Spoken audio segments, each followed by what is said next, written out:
In the Bible, we find one of the most beautiful appeal from God. It says, "Today, if you hear His voice, harden not your heart." Would you like to spend this day with God? Listen to this devotional. This Day with God, a devotional by Ellen G. White. Fear to disobey God. Wherefore, my beloved, as ye have always obeyed, not in my presence only, but now much more in my absence, work out your own salvation with fear and trembling. Philippians 2 verse 12. There's no carelessness allowed here. There's no indolence. There's no indifference. But we are to work out each of us our own salvation with fear and trembling. Why? Let us see. Wherefore, my beloved, work out your own salvation with fear and trembling. Philippians 2 verse 12. Well then, you say, am I to go around fearing and trembling all the way? Yes, in one sense, but not in another sense. You have the fear of God before you, and you will have a trembling, lest you will depart from the counsels of God. There will be that trembling. You will be working out your own salvation all the time with fear and trembling.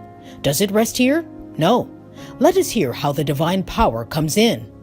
For it is God which worketh in you both to will and to do of his good pleasure. Philippians 2 verse 13. Here are man's works, and here are God's works. They both cooperate. Man cannot accomplish this work without the help of the divine power. God does not take man with his own natural feelings and deficiencies and place him right in the light of the countenance of God. No, man must do his part, and while man works out his own salvation with fear and trembling, it is God that worketh in him to will and to do of his own good pleasure.